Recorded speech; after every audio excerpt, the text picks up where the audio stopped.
Hello, everyone, and welcome to our weekly discussion series that's hosted by the Chaldean Cultural Center in collaboration with U of M Detroit Center, Unique Voices in Films, and CMN TV.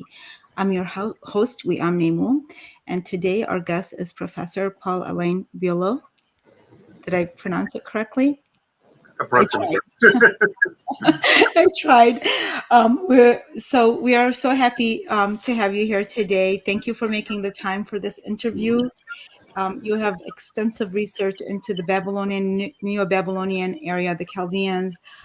So your bio, you've held positions at the Yale Babylonian Collection, Harvard, the University of Notre Dame, before joining the University of Toronto's Department of Near and Middle Eastern Studies.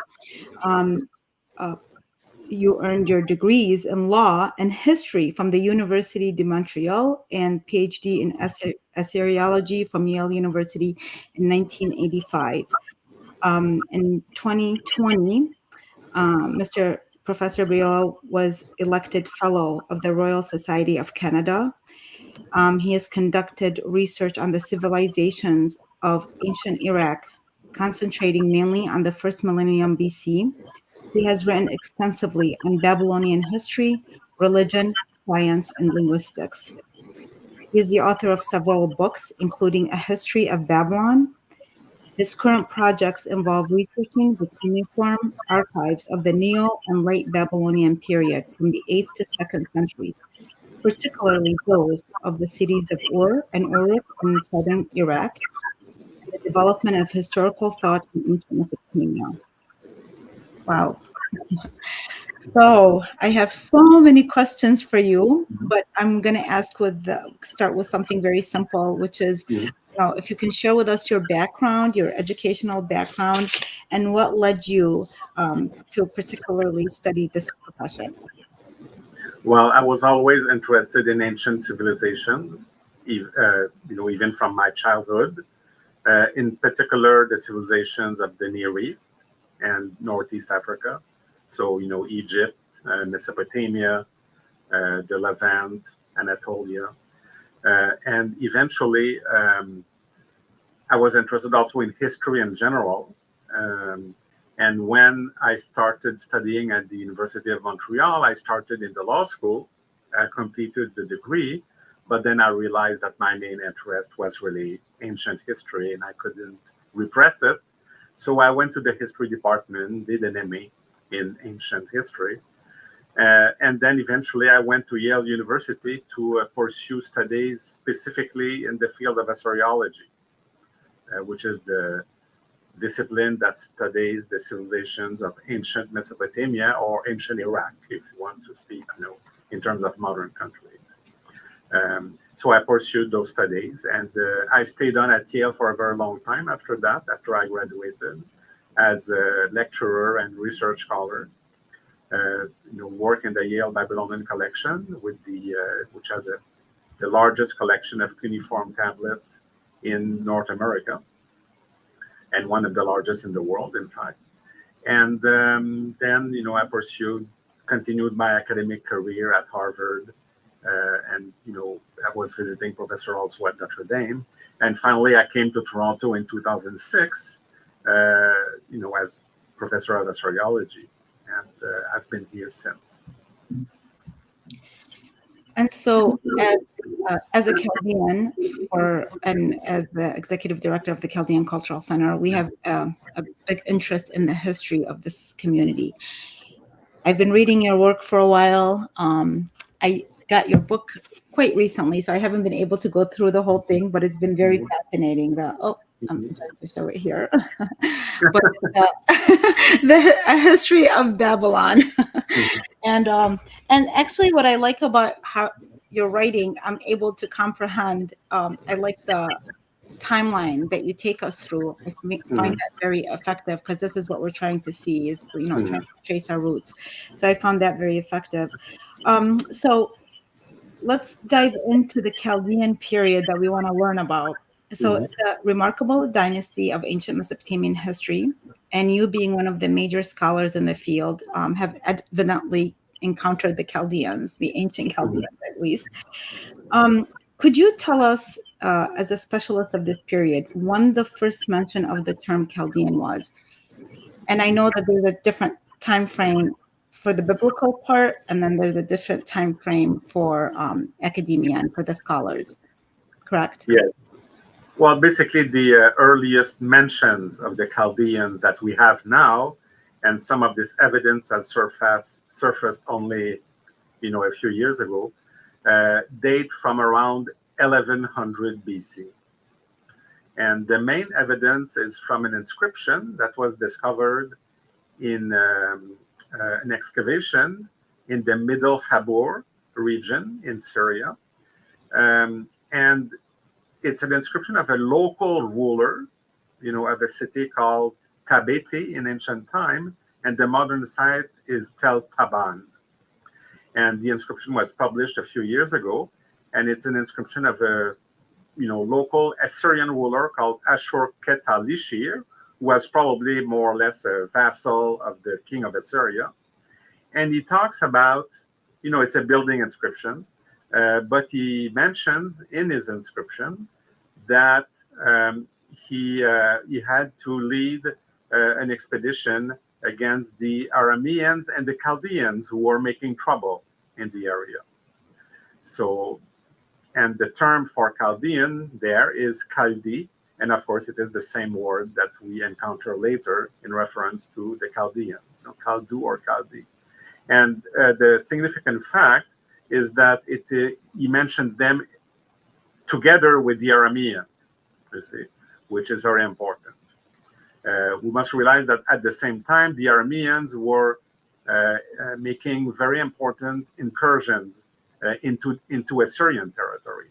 And the king of Assyria, around 1100, Tiglath-Pileser I, warred against the Arameans and mentions them in his inscriptions.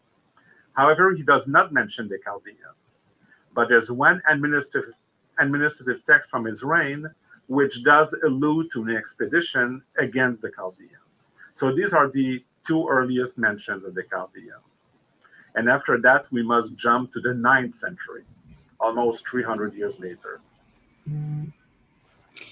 Okay, and you talk quite a bit also in your books and in your papers about the Chaldean tribes. Mm-hmm. There was, I believe you mentioned 5 major, I forgot if it was 5 or 6 major tribes that were based in southern Mesopotamia. Could you talk more about these tribes and what you know about them? Yeah, basically there were 5 tribes. Well, we call them tribes. We're not completely certain about the social structure of the Chaldeans, but let's call them tribes. There was the Bit Dakuri, the Bit Amukani, the Bit Yakin, the Bit Sha'ali, and the Bit Shilani. So the 3 major ones were Bit Yakin, Bit Dakuri, and Bit Amukani. And all 3 of them are mentioned together in the inscriptions of the Assyrian king Shalmaneser III, who reigned in the second half of the 9th century. And Shalmaneser III encountered these Chaldeans, and they seem to have been well established already in Babylonia at the time, in southern Iraq. And they had small kingdoms, that were embedded into the larger kingdom of Babylon. So these are the 5 clans, or tribes that we know about. Thank you.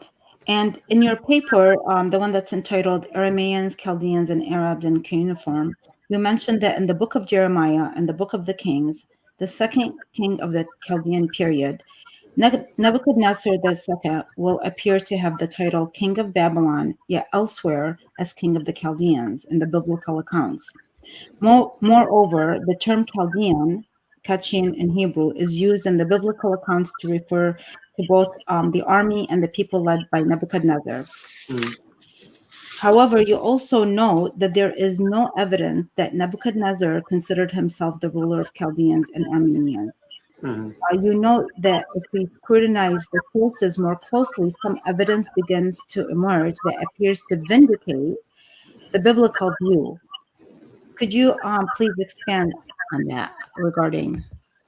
Okay, that's a very complicated question actually, because when we talk about the Chaldean period in Babylonia, or the Chaldean Empire, which is the Neo-Babylonian Empire, which ruled, from 626 until 539, and was the last Mesopotamian empire. It's been called traditionally the Chaldean Empire because, Assyriologists and historians assumed from the beginning that that dynasty was in fact Chaldean, okay, although there's no evidence for it. So, and the evidence is simply biblical, because the Bible claims that Nebuchadnezzar ruled over the Chaldeans and Arameans, was king of the Chaldeans, and came to besiege Jerusalem with Chaldeans and Arameans.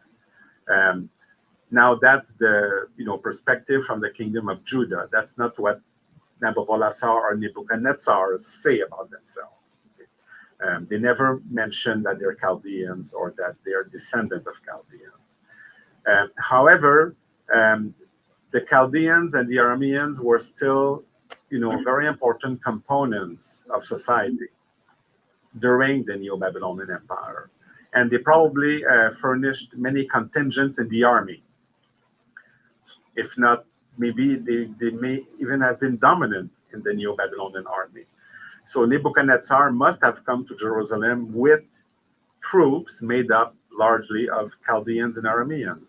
And this is why the Bible claims, you see, that he was their ruler.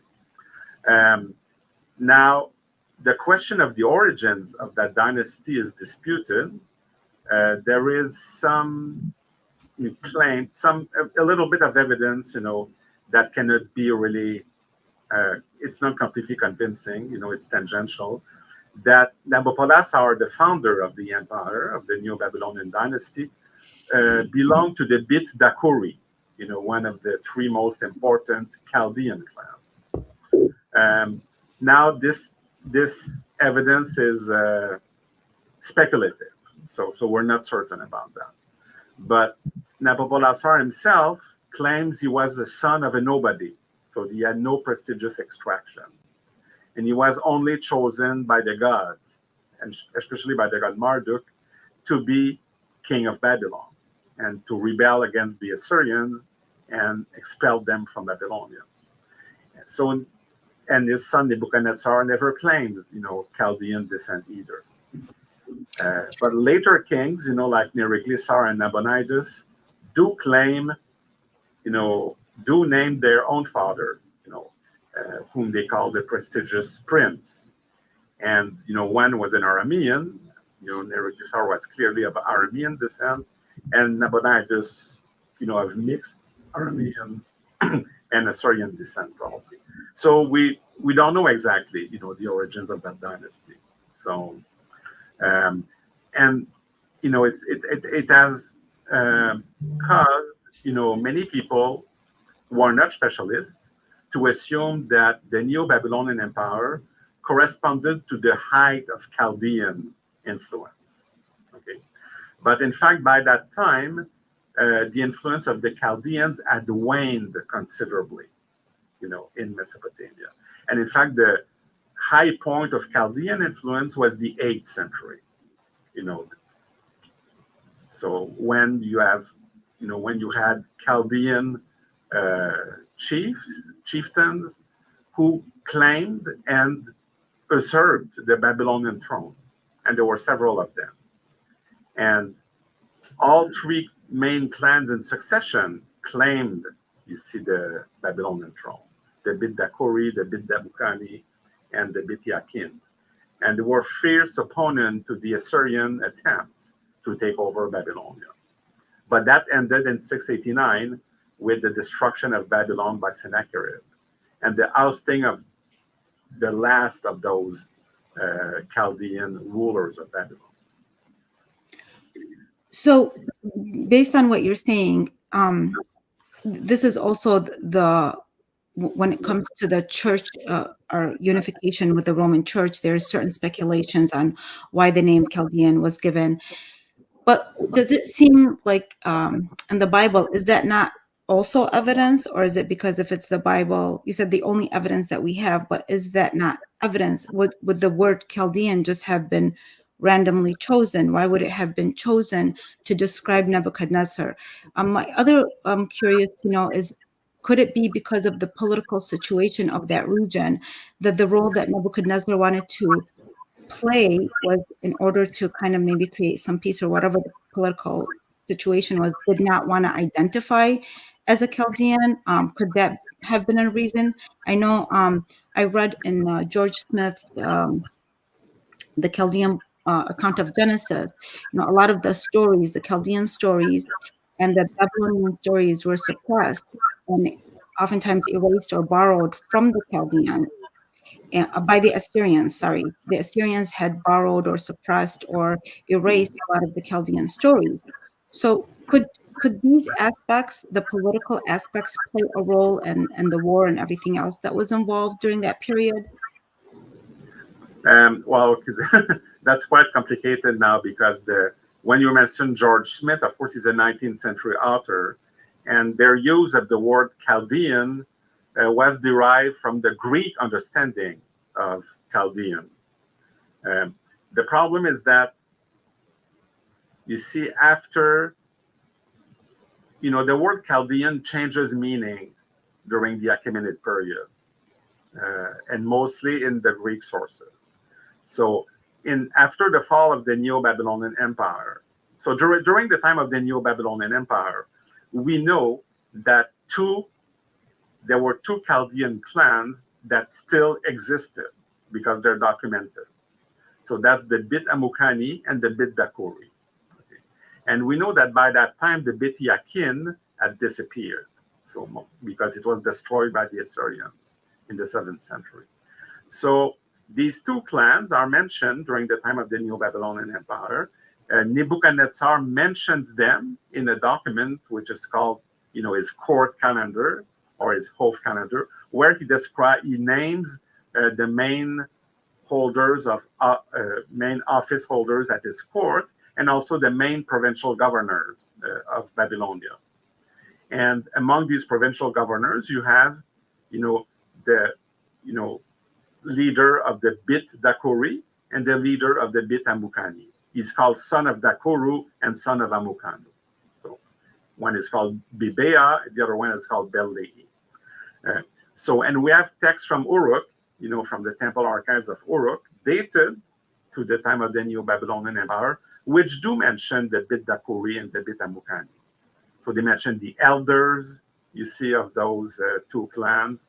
So there was very tangible evidence for them. Now, after the downfall of the Neo-Babylonian Empire, mentions of these clans and of the Chaldeans disappear in cuneiform sources. So we don't know what happens to them. And our next step is, in the 5th century, we have this Greek historian called Herodotus. And Herodotus claims that the priests of the god Belos, that's the god Marduk in Babylon, were called Chaldeans. So, but we don't know why he says that. And Herodotus never went to Babylon. And he probably had informants who went there and told him all sorts of stories. Now, why does he say that? Well, we can speculate, that by the 5th century, the Achaemenid rulers who actually suppressed two waves of rebellions in Babylonia against their rules, they may have installed Chaldeans as priests, you see, of the god Marduk in Babylon. But what I'm saying, when I'm saying this, it's entirely speculative. Maybe Herodotus just did not understand, you see, what was happening, you see, in Babylon. So we don't know, but there's a shift of meaning. You see, Chaldean referred for centuries to very specific peoples who had settled in Babylonia. They're no longer mentioned after the 6th century. And in the 5th century, the word Chaldean has a new meaning. So these are priests of the god Marduk.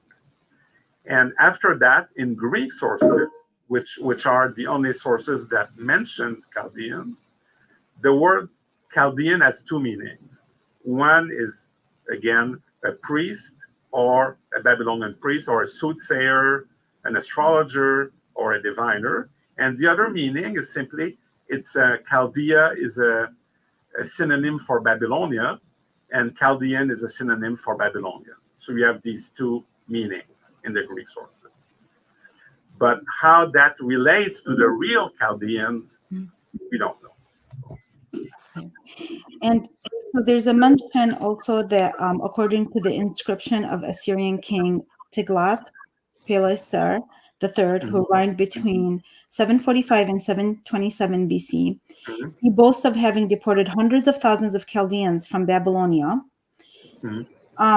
Is there any mention of where he might have settled them? And given that he's claiming hundreds of thousands, and it's said that they don't really know, where would they have relocated to? I mean, like, how far could they have gone? And that's another reason why I'm wondering, why is it kind of seems difficult to think that the Chaldeans continued? If there was hundreds of thousands of Chaldeans that were deported, where would they have gone, without planes taking them thousands and thousands of miles away? Wouldn't they have just kind of relocated in a nearby area? And maybe perhaps because of the political persecution, because of their situation, just kind of kept flow just to survive, perhaps? Yeah, though, of course, Tiglath-Pileser III was the builder of the centralized Assyrian Empire. And he instituted a systematic policy of deportations everywhere. So every area that he conquered, he deported people. And he did that in Babylonia as well, because he claimed the title of King of Babylon and actually fought against the Chaldean rulers there. So his inscriptions talk about all 5 Chaldean clans and how he interacted with them.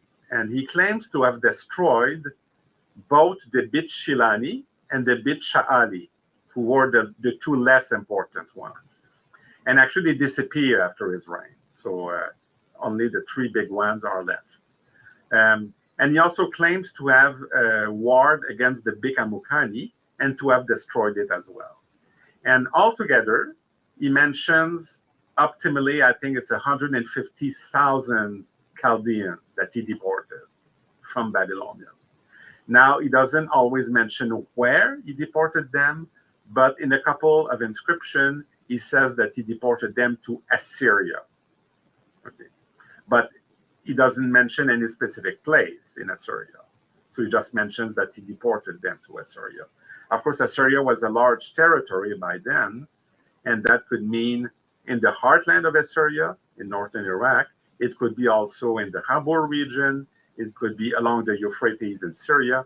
We don't know exactly, but he did deport them to Assyria.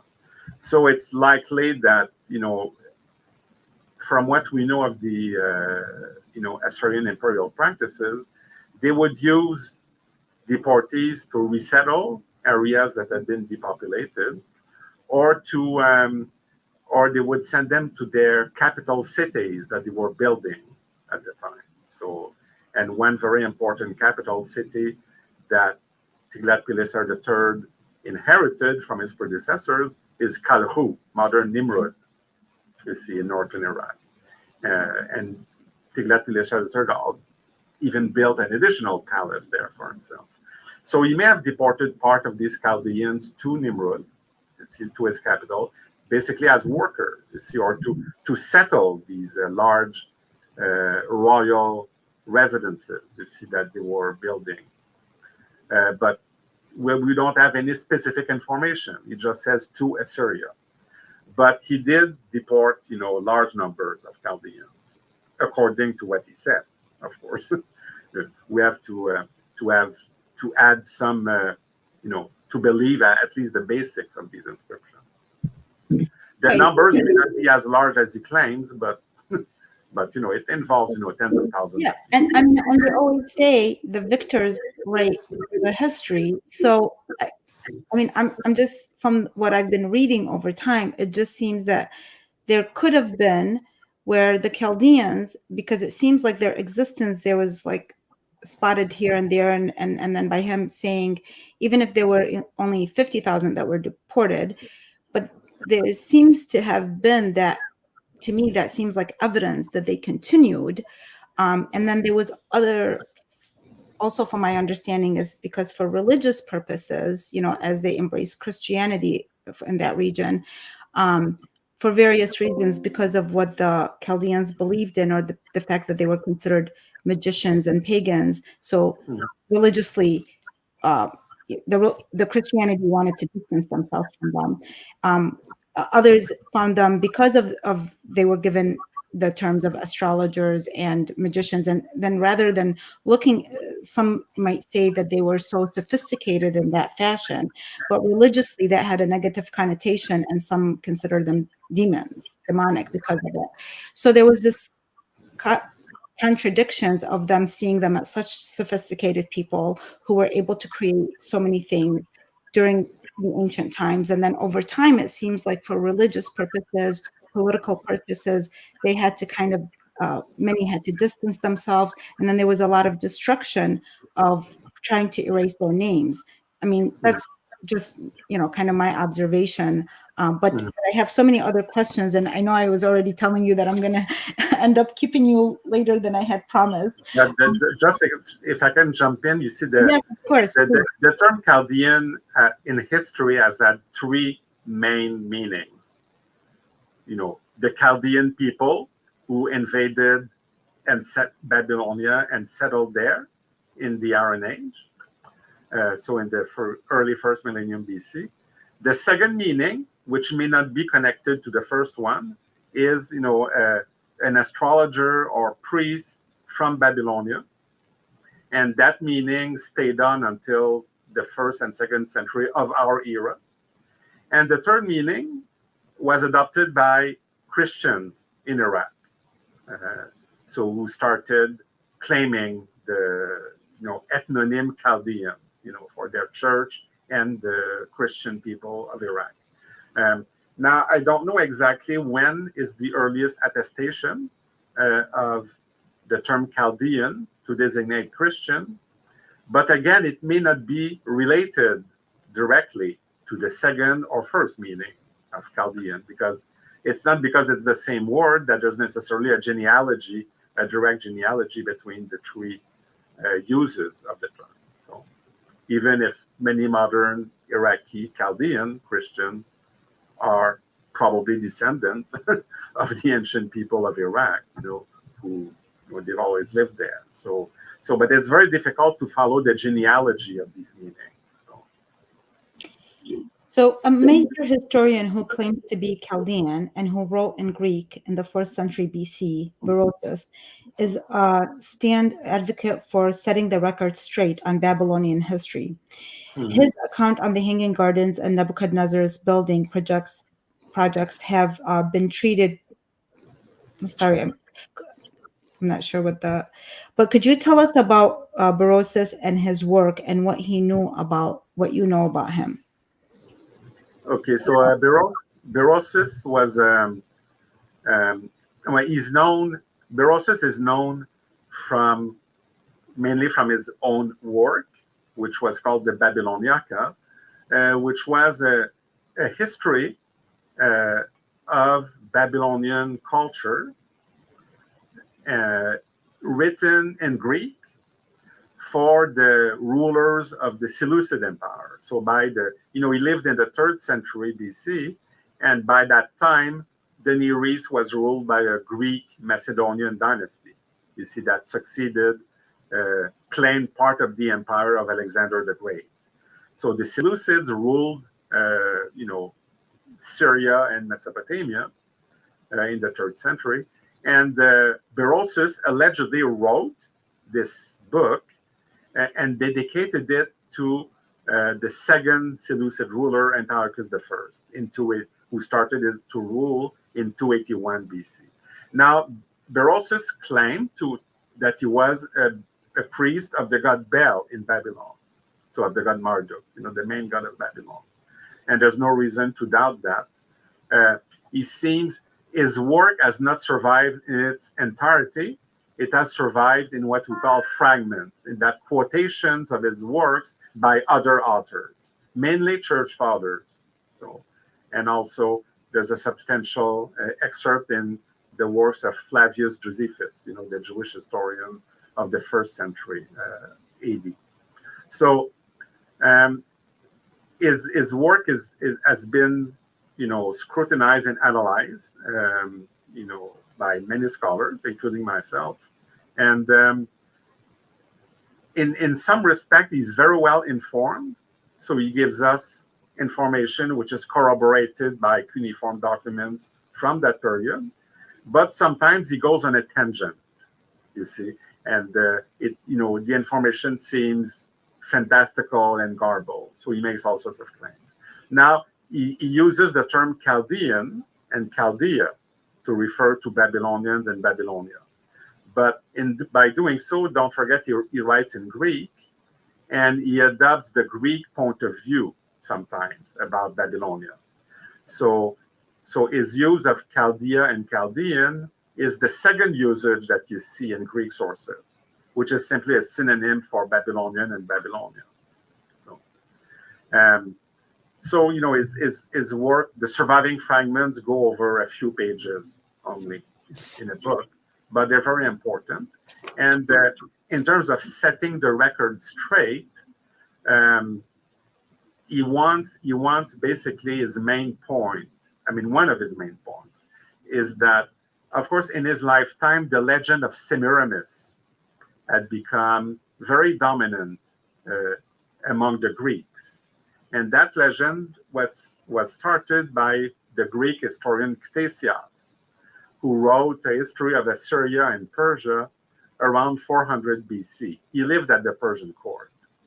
So, 150 years before Berosus. And Ctesias claims that Semiramis, was an Assyrian queen who actually founded Babylon and built, all its monuments. And of course, Berosus knew very well that this was false because, of course, he had access to all the Babylonian historical documents that were available at the time. And he knew very well that first Babylon had not been founded by Semiramis.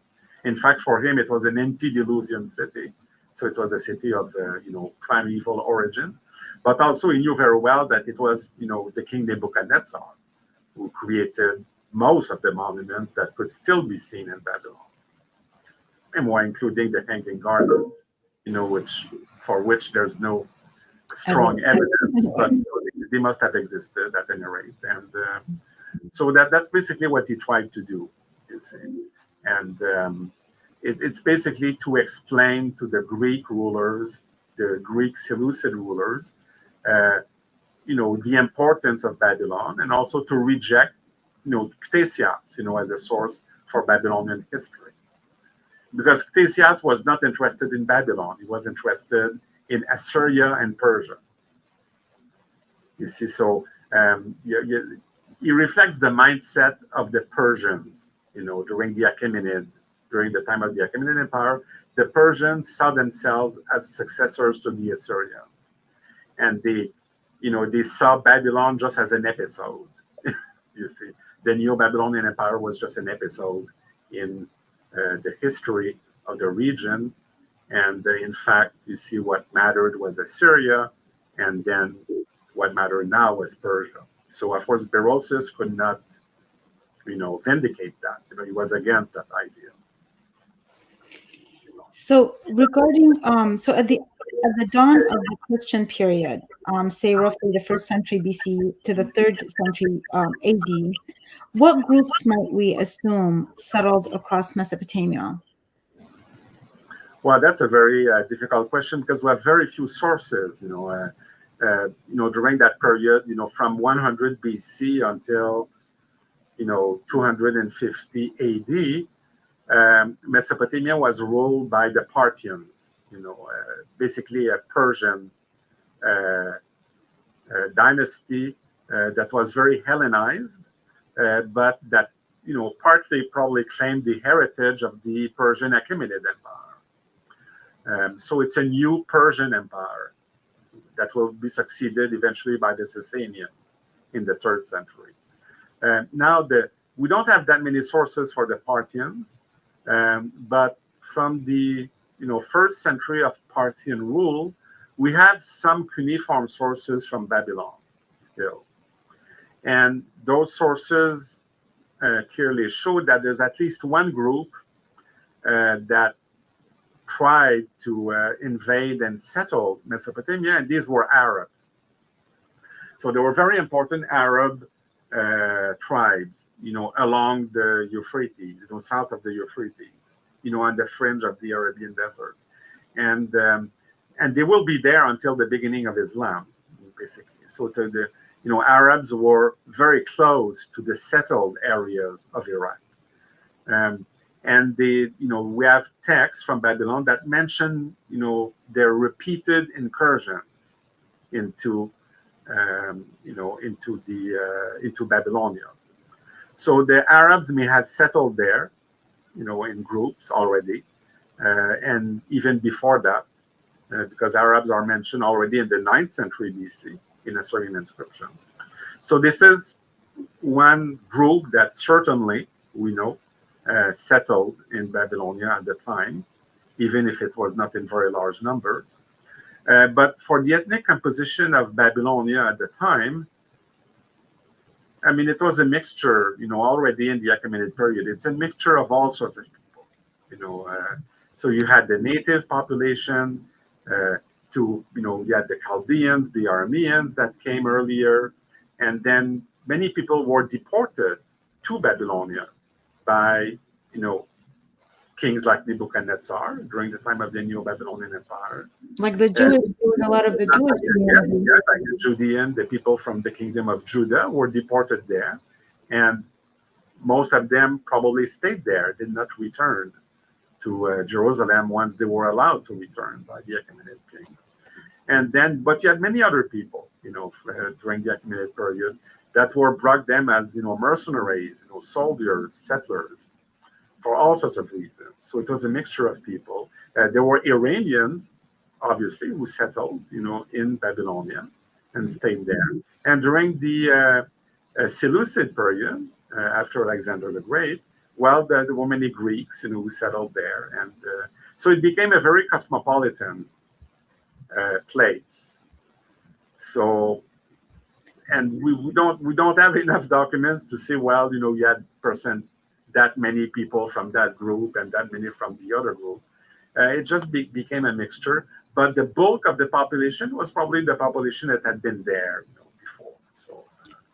So, a lot of Chaldeans, what we wonder is that why have the modern Chaldeans not, or have they? I know they've been a topic of research for just very, very few professors here in Michigan, but more recently I've been contacted by other universities as they do interviews and as students write about the Chaldeans. But why aren't they studied? And also, what is the root of Assyriology versus, like, why isn't there a Chaldeanology that's being studied, given that the history does actually go back quite a bit? I mean, I just researched Ilyas al-Musali, who traveled from Baghdad, a priest that traveled from Baghdad, and he was the first to reach the Americas, and he considered himself Chaldean, and he started his journey in 1682. And then we have Maria Theresa Esmar, who considered herself a Chaldean, who wrote in the 1800s, who traveled from our ancestral village of Tepkepe and went to Europe, and she the memoirs of a Babylonian princess, and her work was actually sponsored by Queen Victoria. And then we have another a memoir, which a priest, Father Joseph Naimi, who endured the 1915 genocide, and he wrote about it. And he came to the United States. There's many articles about him, like from 1920 onward, where he was bringing awareness about the Chaldeans. So is there, I mean, I don't even know if you would even know the answer, but we're just curious, why hasn't this community been studied, despite the fact that they have authored and these people that wrote about their experiences were not really trying to be writers. They were just trying to document the history of the Chaldean or the people, or what was happening to them. So I'm just curious if there's, you think, a reason, or if it's just because we haven't really written enough about our back community. I'm just curious what your thoughts are on that. Well, your question raises the issue of how academic disciplines are established in universities. So, the first people in Western countries who studied, the Chaldeans in Iraq, I mean, the modern Chaldeans, the Chaldean Christians, were basically, clerics from the Catholic Church, who were began to be interested in Eastern Christianity, in the Renaissance, after the Renaissance, so in the 17th, 18th century, and continued into the 19th century. Most studies of the Chaldean church were basically oriented towards the history of Christianity, and they were mainly made by clerics who started studying those languages. They studied Syriac, and other languages used by Eastern Christians. So now you also have the issue of Chaldeans in Iraq, modern Chaldeans, who have traditions about their own history, obviously. But in terms of modern academia, the history of Near Eastern Christians is very much part of the history of the modern Middle East, or the early modern Middle East. So you don't have a specific discipline of studying, Chaldeans or Chaldeology, if you want. It's either part of the history of Near Eastern Christianity or the history of the Middle East, since, in the past few centuries. Again, the connection to ancient Chaldeans is, cannot be established because we have a broken line of transmission, basically. So, and we don't know much about the ancient Chaldeans either. We don't know their language at all. So we don't have a single sentence in ancient Chaldean. And the only guidelines we have to establish their ethnicity and language are personal names of Chaldeans. Unfortunately, most Chaldeans adopted Babylonian names. And this is the remarkable fact about ancient Chaldeans, is that they espoused the Babylonian culture. So they became completely integrated in the Babylonian culture. You see? So they became one with Babylonians, with the population. Isn't that so? There's like some similarities from what you're describing. So, and so I have an Arabic name. I don't have a Chaldean name. So we integrated into the Arab culture, started speaking Arabic, and reading and writing Arabic, and we were discouraged from continuing, our Chaldean traditions and such. And then coming to the United States, that continued, where people started naming their children Western names, and and things like that. And I appreciate the information that you're sharing. It's really interesting because I see what you're saying about there is these gaps, but at the same time, what we're curious about, for instance, Professor Yasmin Hanout of Portland University, she wrote a book about the Chaldeans, and in it stated about speculations why she thinks that the Pope gave the Chaldean, the people that went to the Pope to unite with the Roman Catholic Church, why he gave them the name Chaldean, which interestingly was about, like, it was prestigious, but at the same time it was prestigious on one hand, but then on the other hand it was also, the name was demonized. So I don't know, and that was speculated. But then she mentions about like the Assyrians, and the Assyrians saying that their name, they were not even called Assyrians until the late 19th century by European missionaries.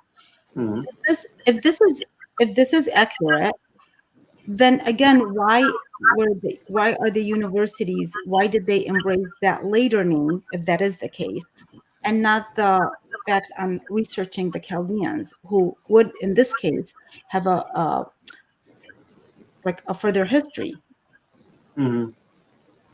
Do you know what I mean? I mean, that's I based on what well, I'm I mean the yes, I mean the name Assyrian for Northern Iraqi Christians is a recent, development, but I mean it's probable that in Iraq, the Iraqi Christians, ever since Christianity was established in Iraq, had a memory. You see, I mean, because it was known that Assyria had been there, and in the south, it was known that this was Babylonia or Chaldea, and these were Babylonians or Chaldeans.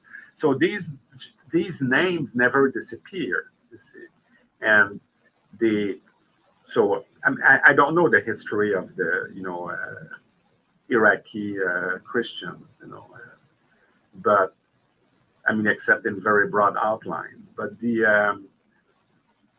I mean, when the Pope decided to call, you know, southern Iraqi Christians Chaldeans, um, this was probably a geographic denomination, you see, because they knew, that, in Greco-Roman sources, this area was called Chaldea. In fact, even in the 19th century, if you look at the early books on Assyriology, you see on the discoveries in Iraq, they always talk about Chaldea. They don't talk about Babylonia because they were following still the Greek, you see, the established Greek name. And then later on, Chaldea fell into disuse and they started using Babylonia, you see, for the ancient civilization of southern Iraq. So it's simply that, it's always been known that this was Chaldea or Babylonia. And I think it's natural, it's perfectly natural, that the Pope decided, well, these Iraqi Christians, uh, they're pre-Islamic, obviously. So the people who did not convert to Islam, so they retain Christianity and they retain traditions and, the Aramaic language, and why not call them Chaldean? Because they're probably the descendant of, the people who were there before. And who was there before? Well, they're either Babylonians or Chaldeans, and these are synonyms. So it's not very complicated. And we have some of some of our Chaldean historians who say, historians from Iraq, who say that the bishops that approached the Pope Uh-huh. introduced themselves as Chaldeans. So Yeah. if we were to try to find a document that where this meeting took place, how would we get a hold of something like that? Like, would there be this documented somewhere that says who were the people or what was the conversation that took place with the Pope where he gave them that name? And Who it's knows? also because it's people say, well, naturally he gave them the name that they introduced themselves, so it doesn't seem like he picked it out of thin air, like just randomly. It could be because of what you just said, because of the historical geographic position, but also if the people introduce themselves as that would just kind of seem like common sense that he would just give them those titles. But I mean, I'm asking this because we're really in the process of learning about our roots. We have been on our community has been on survival mode for a very long time, with the interest when we were in Iraq of how to leave Iraq, when, why, should we not, and then when we came here, it was on a different type of survival mode. But we're right now in a position where we're really exploring and I think having fun at figuring all these things out, and you're kind of helping us do that. It's really fun for us to read this and to feel some kind of a connection to our ancestors. And I don't think anybody here is like 100% purebred or anything like Chaldean, but there is some resemblance to the people of the ancients that we feel a connection to, and just the fact that they continued on with the name. But I want to, I know you have only a few minutes left. Yeah, people, of course, we can be biological descendants of ancient people, but at some point the cultural connection, is broken. So, with the advent of Christianity, I mean, this was a huge break, you see, in the Near East. So Christianity created an entirely new civilization. So even, you see, I mean, I may be biological descendant of the ancient people who were in France, but I mean, the connection to those people from 2,000, 3,000 years ago is purely biological. The idea, it's not. I mean, what is left of their culture in what I do is distant. So and so with the same, when they teach, well, to take again the example of France, they used to teach in textbooks that we are descendant of the Gauls, you see, which is true, you see, because they are partly descendant of the Gauls, but they don't. Once you've said that, that's it. You see, so because so many things happen in between. Well, the modern Egyptians, they're descendant of the ancient Egyptians. Of course, other people came and settled, but the bulk of the population descends from the ancient Egyptians. But once you've said that,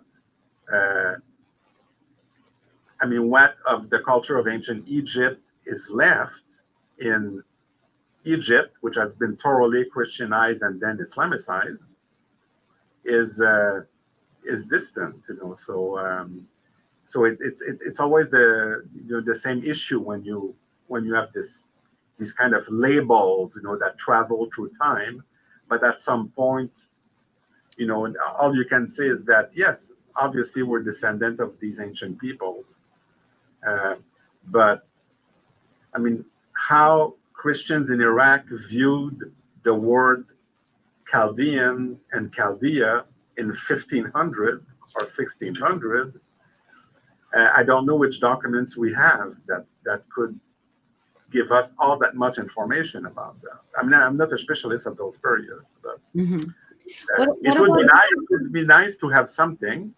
Maybe in the archives of the Vatican there is something. I know. I'm thinking to knock on their doors next.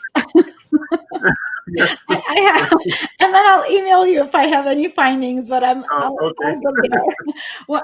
When I visited Rome, I was not interested to find. This was a long time ago. I was there for a while, and I was not interested to find out about my lineage. So, if I go back again, I'll make an attempt to find out. With the little time that we have, I want just a little bit background, if you can share with us regarding the Aramaic, the history of the Aramaic language, and just its roots. If you could just share a little bit of that. Yeah, the Aramaic language basically emerged, in the early first millennium BC during the Iron Age in Syria. There were several principalities in Syria, several states that were, obviously settled by the Arameans, who were generally newcomers in the area. And the Aramaic language is a West Semitic language, so it's a branch of the Semitic family. So it's closer to Hebrew, Phoenician, and people, all the Levantine languages than it is to, Arabic or Akkadian or Ethiopic. So it's a branch. Most scholars suspect that Chaldeans were Aramaic speakers. You see that they were closely related to the Arameans. So when Arameans and Chaldeans settled in Iraq, they brought their language with them. And eventually that language, Aramaic, was adopted by the Assyrian and Babylonian and Achaemenid Empire as an official language. And eventually Aramaic replaced Akkadian completely, you see, in Iraq. So Iraq, like Syria and the southern Levant, became Aramaic speaking, you see. So by the time of by the Hellenistic period, Iraq, Syria, and the southern Levant were Aramaic speaking. And the Chaldeans were probably Aramean speakers because although they were heavily assimilated into the Babylonian civilization, they probably kept their language, you see, as a spoken language. And also, in the few cases where we have a Chaldean who doesn't have a Babylonian name, that name is obviously Semitic, and it's obviously West Semitic, and it's very probably Aramean, you see. And that includes the clans, the Bit Yakin, the Bit Dakuri, and the Bit Amukani. These are probably Aramean names. They're names of ancestors, basically. So this is the the origins of the Aramaic language. Again, when we talk about Chaldeans, people that we know very little about in ancient times, except for their political impact on Babylonia. We don't know their religion. We don't have a single sentence of their language. We don't know their culture. We know very little about them. We just suspect they were Aramaic speakers. They came from Syria, and they had a major political influence on the destiny of Babylonia. And that's why they became fused with one another. That's why Chaldean and Babylonian became synonymous.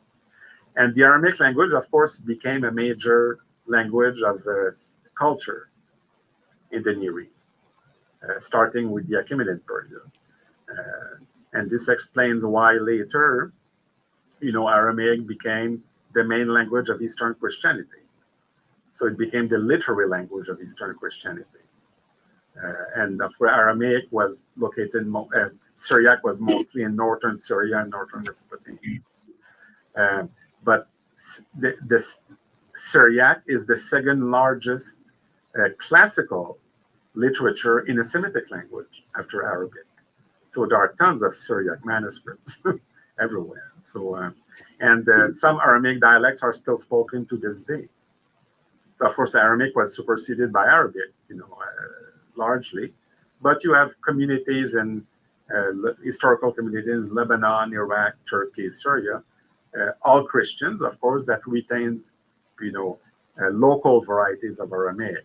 But now it has disappeared with schooling in Arabic and immigration also. Mm-hmm. So these people have been scattered to various countries, and mostly in Europe and North America. And they try to maintain these languages, but it's very difficult. And there are actually a number of them in Toronto. I know some of them personally.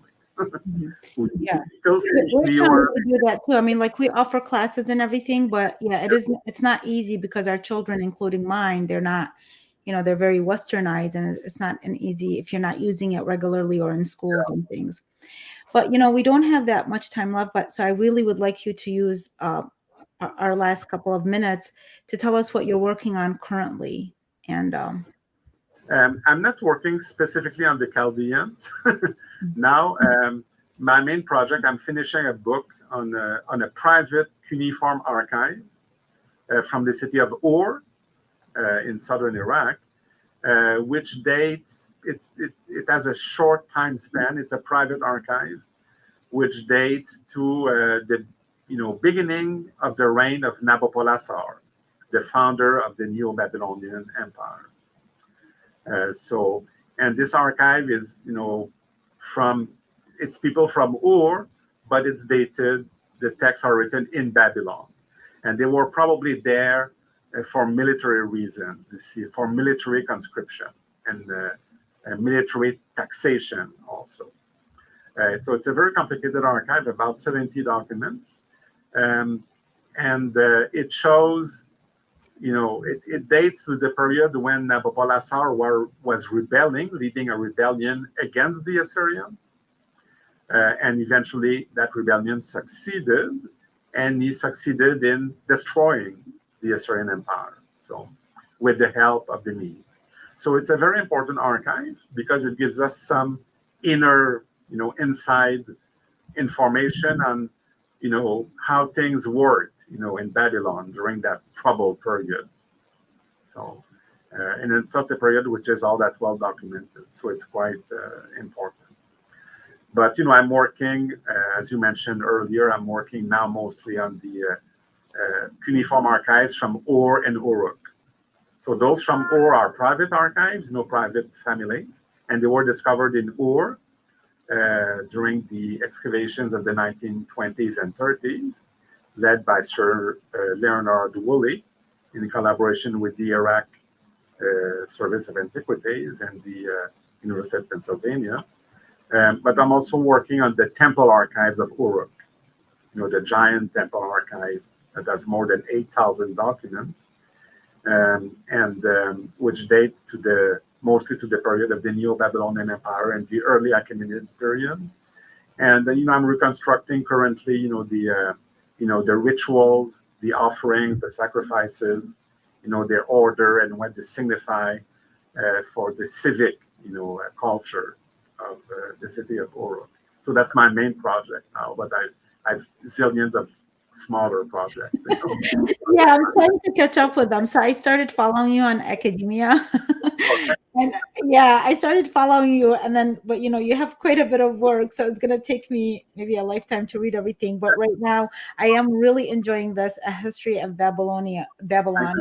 Yeah, I'm really, really enjoying this, and it's very easy to purchase. I got it off from Amazon. I'm also looking forward to your new work, and we'll be happy to share it with people once it's out. So please let me know when that is out. I'd love to also read it. Um, you know, I, I'm just. This was such a fun conversation for me. It was very informative. I really appreciate all the work that you do. You bring so much knowledge to this, and I really appreciate it. I'm gonna just keep following you and watching out for your new work that is going to be published. Well, thank you. It was a very pleasant experience to be here. Thank you, thank you. And if you're ever in the area, please contact us, and we'll give you a tour of the Covering Museum. Oh, thank you. Okay. Thank you. Thank you, everyone, for watching, and have a wonderful day. Bye-bye, everyone. Bye. Bye-bye.